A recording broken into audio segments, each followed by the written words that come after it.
बिहार चुनाव के जो नतीजे सामने आए हैं उसकी सफलता के पीछे किसका हाथ है? विपक्ष ने बता दिया कि सिर्फ एक ही आदमी है जिसने एनडीए को 202 सीटों तक पहुंचा दिया और वो है मुख्य चुनाव आयुक्त ज्ञानेश कुमार। ज्ञानेश कुमार ने ही वोट चोरी कराई है और ये वोट चोरी बीजेपी और उसके सहयोगियों के लिए कराई गई है। कांग्रेस ने इस वोट चोरी के खिलाफ हल्ला बोल दिया। आप जानते ही हैं कि बिहार के बाद अब बंगाल, तमिलनाडु और केरल में भी एसआईआर प्रक्रिया होनी है और विपक्ष कह रहा है कि एसआईआर प्रक्रिया नहीं बल्कि ये तो वोट चोरी की तैयारी है। यूपी, एमपी और महाराष्ट्र में भी यही खेल किया जा रहा है और कांग्रेस पार्टी ने अब इसके खिलाफ मोर्चा खोल दिया है।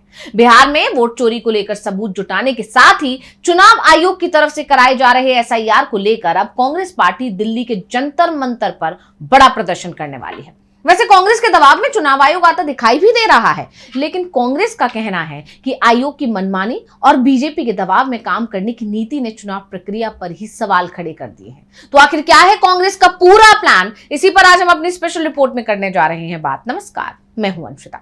बिहार विधानसभा चुनावों के नतीजे आने के बाद एसआईआर का मुद्दा और भी गर्म हो गया है, क्योंकि विपक्ष अब खुलकर कह रहा है कि बिहार में एनडीए की जीत की वजह एसआईआर है। हालांकि विपक्ष इस बात को पहले से भी कह रहा था। एसआईआर प्रक्रिया के खिलाफ विपक्ष हल्ला बोल कर रहा था, यहां तक कि बिहार बंद तक बुलाया गया राहुल गांधी और तेजस्वी यादव के नेतृत्व में। यानी विपक्ष जो दावे कर रहा था कि एसआईआर के सहारे बीजेपी को फायदा पहुंचाने की कोशिश है, नतीजे जब आए तो विपक्ष के उन आरोपों पर, उन दावों पर मोहर भी लग गई। एसआईआर के जरिए चुनाव आयोग ने बीजेपी की मदद की, लेकिन अब चुनाव आयोग की मुसीबत बढ़ने वाली है, क्योंकि कांग्रेस ने एसआईआर के खिलाफ एक बड़ा प्लान बना लिया है और अब कांग्रेस देश की राजधानी से इस मुद्दे के खिलाफ मोर्चा खोलने जा रही है। क्योंकि कांग्रेस का मानना है कि जब कोई मुद्दा देश की राजधानी में यानी दिल्ली में उठेगा तो उसकी गूंज देश के कोने कोने तक पहुंचेगी। एसआईआर की बात करें तो चुनाव आयोग का कहना है कि इस प्रक्रिया का उद्देश्य मतदाता सूची में गड़बड़ियों को दूर करना है, लेकिन कांग्रेस और तमाम विपक्षी दल इसे सत्ताधारी भाजपा की तरफ से मतदाताओं को प्रभावित करने का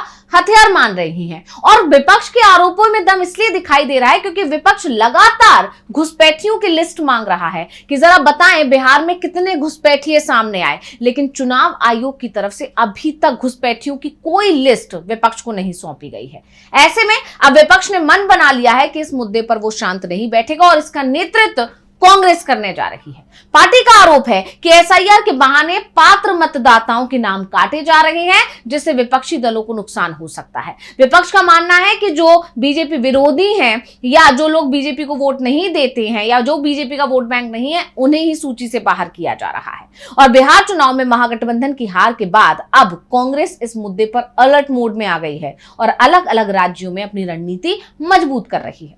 कांग्रेस का यह भी मानना है कि भाजपा इस प्रक्रिया का दुरुपयोग कर रही है, जैसे कि विपक्षी समर्थकों के नाम हटाकर या फिर फर्जी नाम जोड़कर। बिहार चुनाव के नतीजों ने इस चिंता को और बढ़ा दिया है, क्योंकि तमाम सर्वे रिपोर्ट्स महागठबंधन के पक्ष में थे। महागठबंधन की लहर दिखाई दे रही थी, तेजस्वी यादव की लहर दिखाई दे रही थी, लेकिन जो नतीजे आए उसने सभी को हैरान कर दिया। इसलिए अब कांग्रेस ने जबरदस्त प्लान बनाया है। देश के जिन 12 राज्यों में एसआईआर होना है उसे लेकर एक जरूरी बैठक बुलाई गई, जिसमें कांग्रेस पार्टी ने निर्णय लिया है कि दिसंबर के पहले सप्ताह में दिल्ली के रामलीला मैदान में एसआईआर के खिलाफ एक विशाल रैली आयोजित होगी और इस रैली में चुनाव आयोग के राजनीतिकरण का पर्दाफाश किया जाएगा। पवन खेड़ा ने इसको लेकर पूरी जानकारी दी है, सुनिए। 12 राज्य जिनमें अब एसआईआर एक्सरसाइज शुरू होने वाली है, उस पर एक बैठक हुई जिसमें हमारे कांग्रेस के अध्यक्ष मल्लिकार्जुन खड़गे जी और leader of opposition Shri Rahul Gandhi और तमाम उन राज्यों से संबंधित CWC members, PCC presidents, CLP leaders, general secretary incharges और सेक्रेटरीज इंचार्ज सब मौजूद थे। सबने अपनी बात रखी। जो दिक्कतें आ रही हैं चुनाव आयोग से, बिहार का उदाहरण आपके सामने है एसआईआर का, वो सब बातें सबने आपस में साझा की।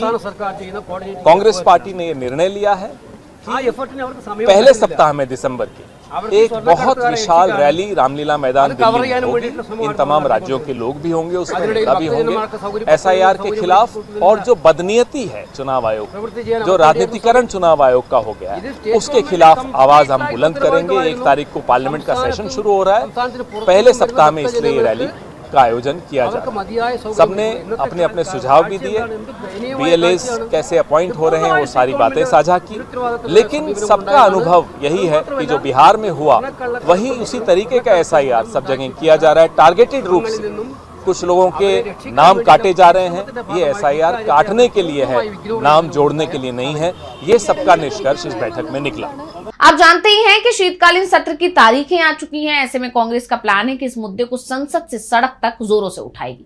1 से 19 दिसंबर तक संसद का शीतकालीन सत्र चलेगा और इसी बीच पूरे देश की नजरें संसद पर रहेंगी, जहां कांग्रेस और पूरा विपक्ष मिलकर इस मुद्दे पर सरकार से सवाल जरूर पूछेगा, क्योंकि पार्टी नेताओं का कहना है कि एसआईआर जैसी प्रक्रियाओं ने वोट चोरी को बढ़ावा दिया। इसलिए चुनाव के तुरंत बाद कांग्रेस ने एसआईआर पर फोकस किया है, और इसलिए किया है जिससे आने वाले जो चुनाव हैं, जो 5 राज्यों के चुनाव होंगे 2026 की शुरुआत में या फिर उसके बाद जितने भी विधानसभा चुनाव होंगे, एसआईआर की आड़ में वहां पर कोई खेल चुनाव आयोग की तरफ से, बीजेपी की तरफ से ना किया जाए। और इसको लेकर प्लान बनाया गया। दिल्ली में इंदिरा भवन में एक बड़ी बैठक बुलाई गई जिसमें 12 राज्यों के नेता शामिल हुए।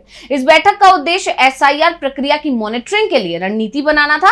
कांग्रेस की मुख्य चिंता यह है कि एसआईआर में बीएलओ की भूमिका संदिग्ध है। पार्टी ये भी आरोप लगा रही है कि भाजपा के समर्थक बीएलओ मतदाताओं की गणना में पक्षपात कर रहे हैं। मध्य प्रदेश में कांग्रेस ने दावा किया है कि लाखों नाम काटे जा रहे हैं, जो विपक्षी वोट बैंक को कमजोर करेगा। इसी तरह उत्तर प्रदेश में भी ऐसी ही शिकायतें हैं। तो कांग्रेस का बड़ा प्लान दिल्ली से शुरू होता है। 17 नवंबर 2025 को इंदिरा भवन में एक महत्वपूर्ण बैठक हुई, जिसमें मध्य प्रदेश, उत्तर प्रदेश, राजस्थान, छत्तीसगढ़ समेत 9 राज्यों और 3 केंद्र शासित प्रदेशों के नेता शामिल थे।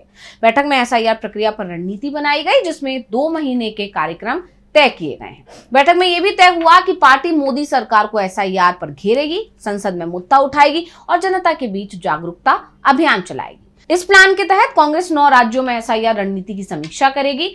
मध्य प्रदेश और उत्तर प्रदेश में फोकस करेगी। कांग्रेस का प्लान है राज्य स्तरीय फोकस करना, जहां एसआईआर प्रक्रिया सबसे ज्यादा प्रभावी है, और मध्य प्रदेश में पार्टी ने अपनी कमर कस ली है। कांग्रेस का लक्ष्य है कि एसआईआर के दौरान कोई फर्जी नाम ना जुड़े और पात्र वोटर प्रभावित ना हो, यानी जो वोट डालने के योग्य हैं उनका नाम ना काट दिया जाए। वहीं पार्टी निर्वाचन आयोग से भी शिकायत कर रही है, मांग कर रही है कि प्रक्रिया पारदर्शी हो। पार्टी जनता के बीच जाकर एसआईआर की गड़बड़ियों को उजागर करेगी, जिससे विपक्षी एकजुटता बढ़ सकती है। कुल मिलाकर देखा जाए तो कांग्रेस का जो ये प्लान है, जो रणनीति है, वो मतदाता अधिकारों पर फोकस कर रही है, और इसी के चलते चुनाव आयोग और बीजेपी की मुश्किलें बढ़ने वाली हैं। कांग्रेस के इस ऐलान के बाद से ही बीजेपी खेमे में खलबली मच गई है। बीजेपी नेताओं की तरफ से कांग्रेस के आरोपों पर पलटवार भी आना शुरू हो गया, जो बता रहा है कि कांग्रेस की इस बड़ी रणनीति से, इस बड़े प्लान से बीजेपी के अंदर खलबली मच गई है और बीजेपी नेता बौखला गए हैं। तो स्पेशल रिपोर्ट आपको कैसी लगी, हमें कमेंट करके अपनी राय जरूर दीजिएगा। इसी के साथ मुझे दीजिए इजाजत। देखते रहिए DV लाइव। नमस्कार।